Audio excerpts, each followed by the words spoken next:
ये कहानी है मशहूर एक्ट्रेस एना फ्रिट्ज की, जो एक पार्टी के दौरान उसकी अननेचुरल तरीके से मौत हो जाती है। इस कहानी में आपको पता चलेगा कि उसकी मौत के बाद उसके साथ क्या कुछ होता है और आखिर में जो कुछ हुआ उसे देखकर व्यूअर्स हिलाने को ही ज्यादा समझदारी दिखाएंगे। पर क्यों, वो जानने के लिए वीडियो को बिना स्किप करते हुए अंत तक देखना ना भूलें। तो मूवी की शुरुआत होती है और हम देखते हैं दो दोस्त, जिनमें से एक का नाम इवान और दूसरे का नाम हवी था। वो दोनों पाओ के साथ पार्टी में जाने वाले थे, लेकिन पाओ की शिफ्ट 1 घंटे लेट होने के कारण वो जा नहीं पाते।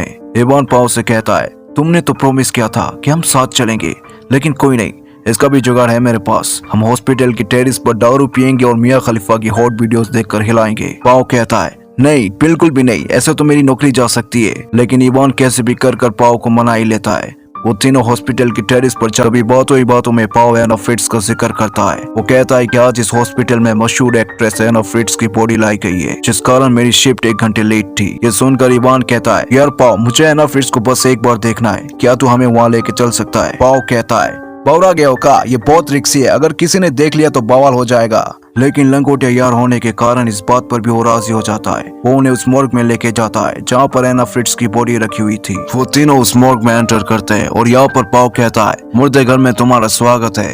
तभी इवान कहता है, जल्दी दिखाओ कहाँ पर है एना फ्रिट्ज की बॉडी। इवान का उतावलापन देखकर पाओ को एक प्रैंक करने का सोचता है। वो एना की बॉडी के बदले एक 80 साल की बुढ़िया का बॉडी दिखाता है, जिसे देखकर वो दोनों मुंह फेर लेते हैं। इवान कहता है, बहस किया, कैसा मजाक कौन करता है? इसके बाद पाओ उन्हें एना फ्रिट्ज की असली बॉडी के पास लाता है। पाओ एना के मुंह से कपड़ा हटाता है और उन्हें एना फ्रिट्ज की बॉडी दिखाता है, जो दिखने में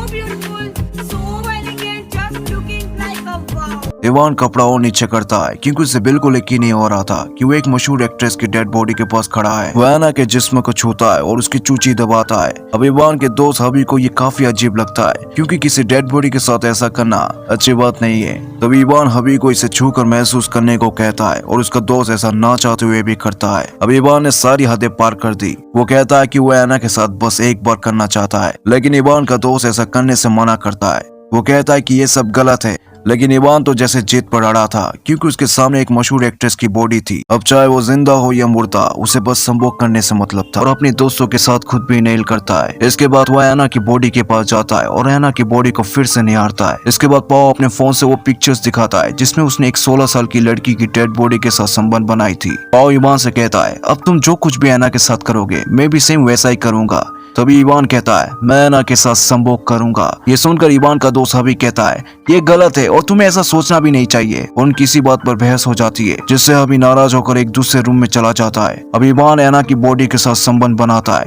तभी इवान के बाद पाओ भी बिल्कुल वैसा ही करता है और उसी बीच कुछ ऐसा चौंका देने वाली चीज होती है, जिसे देखकर पाओ की फटकर हाथ में आ जाती है। वो देखता है कि एना जिंदा हो चुकी है और वो डर कर चिल्लाने लगता है और उसकी चिल्लाहट सुनकर इवान और हबी आ जाते हैं। पाओ उन्हें बताता है कि डेड बॉडी जिंदा हो चुकी है। अभी एना को केयर करते हुए उसे पानी पिलाता है और इवान को कहता है, मैंने बोला था तुम्हें कि ऐसा मत करो, ये सब गलत है, लेकिन तुम लोगों ने मेरी बात एक नहीं मानी, अब भुगतो। इवान और पाओ घबरा जाते हैं, क्योंकि उन्हें पता था कि एना भाई जाकर पुलिस को सब कुछ सच सच बता देगी कि उन्होंने उसके साथ रेप किया था। ये सोचकर इवान उसे मारने का प्लान बनाता है, क्योंकि वो किसी भी तरीके का रिस्क नहीं लेना चाहता। यहाँ अभी इस बात से बिल्कुल सहमत नहीं था कि एना को मारा जाए, भला ऐसे कैसे कोई किसी को मार सकता है। तभी उन्हें किसी के आने की आवाज सुनाई पड़ती है। पाओ घबरा कर कहता है, ओ शिट, लगता है कोई आ रहा है, आज तो हम पक्का पकड़े जाएंगे, जल्दी कहीं छिपो। इवान एना को कपड़े से ढककर कहीं छिप जाता है और उधर एना कंपाउंडर से जैसे चिक कर कहना चाहती हो कि वो जिंदा है, पर वो ऐसा कर नहीं पाती। उधर कंपाउंडर डेड बॉडी को मॉर्ग में रखकर रूम लॉक करके चला जाता है। इसके बाद हबी इवान से कहता है,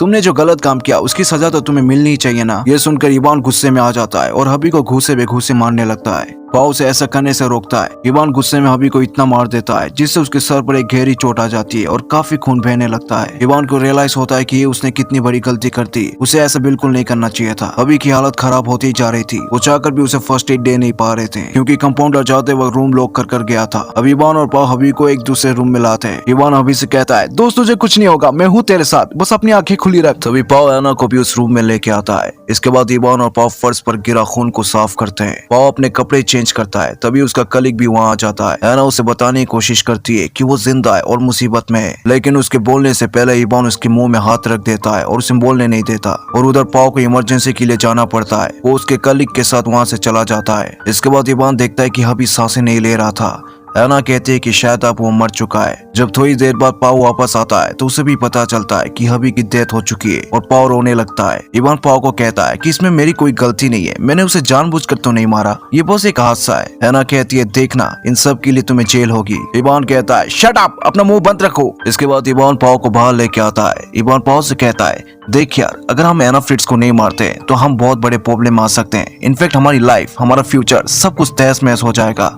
इनफैक्ट हमें अपनी दोस्त की बॉडी को भी कहीं ठिकाने लगाना होगा और साथ ही साथ एना को भी मारना होगा। इसके बाद एना खुद को स्ट्रेचर से नीचे गिराती है और हबी के जेब से फोन निकाल कर किसी को कॉल कर देती है कि तभी इवान और पाओ भी अंदर आ जाते हैं। इवान एना से फोन छीन कर उसकी कॉल हिस्ट्री चेक करता है। उन्हें पता चलता है कि उसने किसी को कॉल किया था। इसके बाद वो दोनों एना को किसी और जगह ले जाते हैं। तभी उसी फोन से एक कॉल आती है। दरअसल एना ने अपने डैड को कॉल किया था और जैसे इवान कॉल रिसीव करता है, एना चीख कर अपने डैड से हेल्प मांगती है। पाओ उसके मुंह में हाथ रख के उसका मुंह बंद कर देता है। इवान एना के डैड से कहता है शायद आपने किसी गलत नंबर पर कॉल किया है और इवान कॉल कट कर देता है। इवान गुस्से में एना को वापस मोर्ग में लेके आता है और जोरदार चाटे देने लगता है। एना कहती है कि तुम्हें इसकी सजा जरूर मिलेगी। इवान कहता है कि भूलो मत, तुम कुछ समय पहले एक डेड बॉडी थी और मैं चाहूँ तो तुम्हें फिर से डेड बॉडी बना सकता हूँ। इसके बाद इवान एक कंटेनर लेने जाता है ताकि अभी की डेड बॉडी को उसमें रख कर ले जा सके। इसके बाद पाओ एना का हाथ पैर बांधता है। तभी एना कहती है पाओ तुमने कुछ गलत नहीं किया, बल्कि जो कुछ हुआ ये सब इवान की गलती है।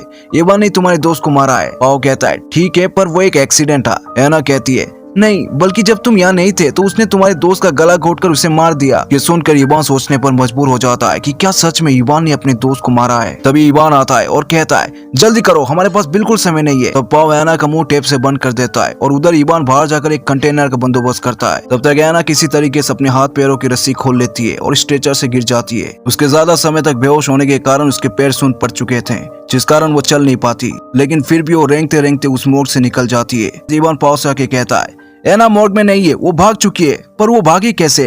क्या तुमने उसके हाथ पैर सही से नहीं बांधे थे?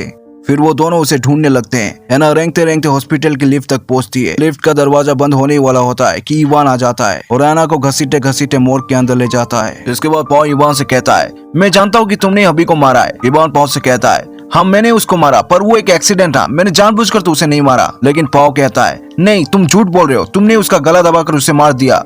लेकिन इवान उससे कहता है नहीं ये झूठ है, मैंने उसे नहीं मारा और तुम्हें एना की बातों पर बिल्कुल नहीं आना चाहिए क्योंकि वो झूठ बोल रही है। इसके बाद इवान और पाओ डिसाइड करते हैं कि उसे किस तरीके से मारा जाए जिससे किसी को शक ना हो। तब इवान उसे दम घोटकर मारने के लिए कहता है, जिसके लिए पाओ इवान को एक कपड़ा ला के देता है। लेकिन इवान वापस से वो कपड़ा पाओ को दे देता है और कहता है मैं नहीं, तुम मारोगे एना को, क्योंकि उसके हाथों से पहले एक मर्डर हो चुका था और वो नहीं चाहता था कि इस क्राइम का भी रिस्पॉन्सिबल वो खुद हो। इसीलिए वो पाओ का हाथ पकड़ लेता है और जबरदस्ती एना के मुंह पर कपड़ा रुकवाता है, जिससे एना सांस नहीं ले पाती और एक बार फिर उसकी मौत हो जाती है। इसके बाद वो दोनों एना की बॉडी को स्ट्रेचर में लेटा देते हैं और अपने फ्रेंड की बॉडी को एक कंटेनर में डाल देते हैं। इवान उस कंटेनर को लेके कहीं फेंकने चला जाता है और उधर पाओ भी एना की बॉडी को साफ करने लगता है। तभी वो एक बार एना के मुंह से कपड़ा हटाता है और वो देखता है कि एना जिंदा है और पाओ से कहता है कि तुम चुप रहना और बिल्कुल आवाज मत करना। लेकिन सवाल यहाँ पर यह आता है कि जब वो मर चुकी थी तो वो फिर से जिंदा कैसे हुई? दरअसल जब एना पाओ से कह रही थी कि सारा कसूर इवान का है और तुमने कुछ नहीं किया, तभी पाओ ने एक प्लान बनाया और प्लान के मुताबिक जब उसका दम घुटने वाला होता है तभी वो ऐसा एक्ट करती है जैसे कि वो सच में मर चुकी हो और उसकी एक्टिंग इतनी रियल थी कि इवान को उसका पता ही नहीं चला। इसके बाद इवान लाश को ठिकाने लगा कर आता है और पाओ के साथ निकलने वाला होता है। तभी वो चेक करता है कि उसका पर्स से आईडी मिसिंग है। इवान उसे लेने के लिए वापस मोर्ग में जाता है। पाओ उसे रोकने की कोशिश करता है, लेकिन इवान आके देखता है कि एना फ्रिट्ज जिंदा है और ये देखकर इवान पाओ का गला दबाने लगता है। लेकिन वो फिर से वही गलती नहीं करना चाहता, इसलिए उसे छोड़ देता है। लेकिन एना इवान को माफ नहीं करती और उसे पीछे से सीजर मार देती है, जिससे उसकी मौत हो जाती है। तभी पाओ ये देखकर कहता है आखिर ये तुमने क्यों किया? क्योंकि तुमने मेरा गान मारा था, अब तुम भी मरो। और उसी वक्त एना पाओ को भी चाकू मार देती है और इसके साथ ये कहानी यहीं खत्म हो जाती है।